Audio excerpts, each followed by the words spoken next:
우한은 이제 그 원거리 1.0의 제2원 근거리를 보고 있고요. 약시 20m가 시력이 대폭 개선되었고요. 자안도 역시 1.0의 제2원을 보고 있어서 이상적인 결과가 나왔습니다. 난시가 아주 경미하고 정상적인 범위로까지 줄어들었고, 제가 오랜 동안 수술해 보다 보면은 난시 기존의 환자분이 가지고 있는 난시 수치가 절반 이하로 내려가면은 수술 이후에 상당 기간 동안 환자분이 되게 만족하십니다.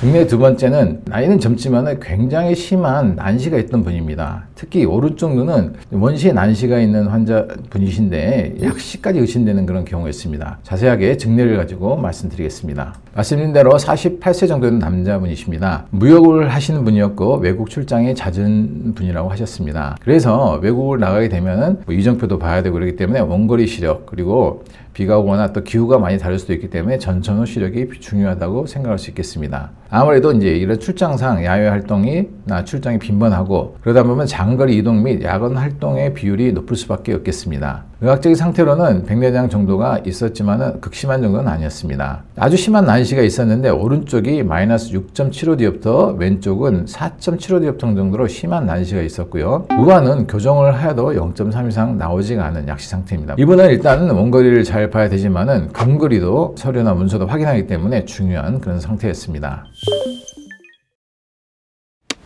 이번에 수술 전 검사치입니다. 오른쪽 눈이 플러스 1.75디옵터의 도수를 갖고 있고 난시는 6.75 정도, 마이너스 6.75 정도의 117축으로 있었습니다. 여기서 보시더라도 오른쪽이 좀 더 빨갛게 오뚜기 모양으로 서 있는 걸 볼 수가 있죠. 왼쪽 눈은 반대로 마이너스 1.50 정도로 근시가 있으면서 마이너스 4.75 정도의 난시가 174축으로 약간 이제 직난시 형태로 갖고 있는 모양이었습니다. 이렇게 난시가 심한 분들은 참고로 말씀드리면 눈 건조증도 상당히 심합니다. 아무래도 이런 곡면으로 돼 있을 때보다 찌그러져 있으면 눈물이 아무래도 발라진 면이 일정하지 않겠죠. 그래서 이런 어떤 틈 사이에서 눈물의 증발이나 눈물의 어떤 비율 자체가 달라지면서 건조증을 호소하신 분도 제가 많이 봅니다, 임상에서. 그리고 빛이 맺히는 이 한 중심화 부분이 왼쪽 눈은 망막 신경세포층이 균일하게 있고요. 혈관도 비교적 좋은 모양을 갖고 있습니다. 그리고 이제 빛이 들어오는 중심화 부분이 빛이 이렇게 들어온다 쳤을 때 거의 직각을 이룰 정도로 잘 있죠.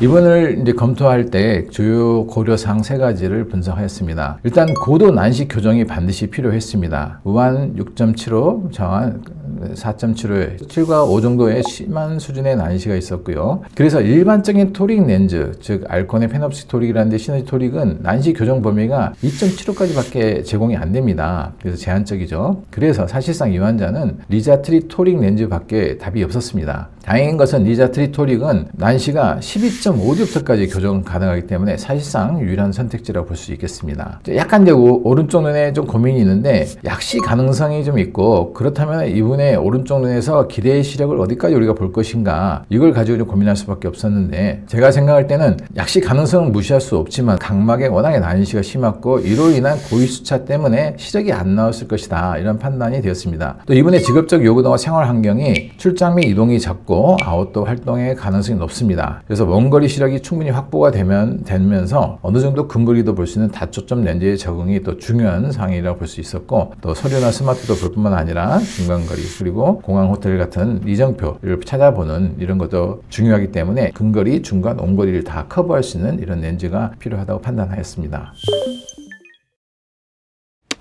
자, 렌즈 선택은 이제 자이스 AT 리자 트리토릭 렌즈를 이제 선택하게 되었는데요. 여기에 대한 적합성을 분석해 봤습니다. 일단 이 렌즈는 난시가 12.5디옵터까지 교정이 가능하기 때문에 고도 난시 교정의 최적 렌즈라고 할 수 있습니다. 또한 이분은 3중 초점, 즉 원거리, 중간거리, 근거리를 초점을 맞추는 렌즈이기 때문에 일상 또는 출장, 또 업무를 다 전천후로 볼 수 있는 시력 확보가 이분에게 중요했다 판단하였고, 리자 트리토릭의 가장 큰 디자인상의 특징은 이게 사각형 모양으로 되어 있다는 거죠. 그래서 이게 낙내에 들어가게 되면 사각형이기 때문에 잘 돌지가 않습니다. 그래서 난시 교정 효과가 굉장히 탁월합니다. 또한 우한 약시 가능성 및 다초점 렌즈 적용에서 유험성을 검토해 본 바 약시와 다초점 렌즈 적용이 일반적으로 조금 안 맞을 수가 있다는 것은 확실합니다. 그러나 이제 이런 약시가 이제 망막 및 시신경 그리고 시각 피질의 렌즈의 발달 저하에 기인하기 때문에 만약에 다초점 렌즈의 감도 저하로 인해서 빛 번짐이 발생한다면 약시에서는 더 안 좋을 수가 있다는 거죠. 그러나 이 환자는 워낙에 고도근시이기 때문에 이거를 교정해 있다면은, 즉 굴절성 약시라면은 오히려 가능성을 높일 수 있을 거라고 판단하였습니다.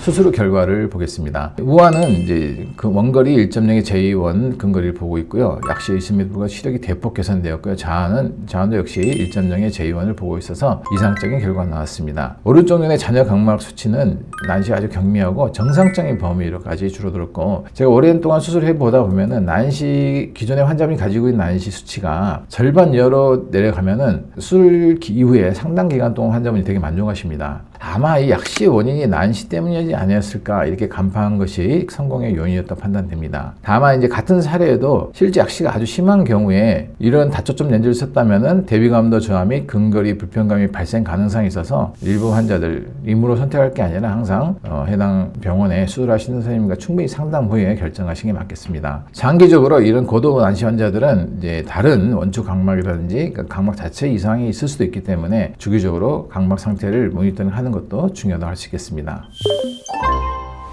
네, 이상으로 시너지 토릭 렌즈와 그 다음에 리자트리 토릭 렌즈를 사용해서 충분하게 좋은 결과를 낸 두 케이스를 가지고 증례를 보고 드렸습니다. 더 자세한 내용이 있다면 아래 댓글이나 아니면 병원에 문의하신다면 성실하게 답변할 수 있도록 해보겠습니다. 네, 경청해 주셔서 감사합니다.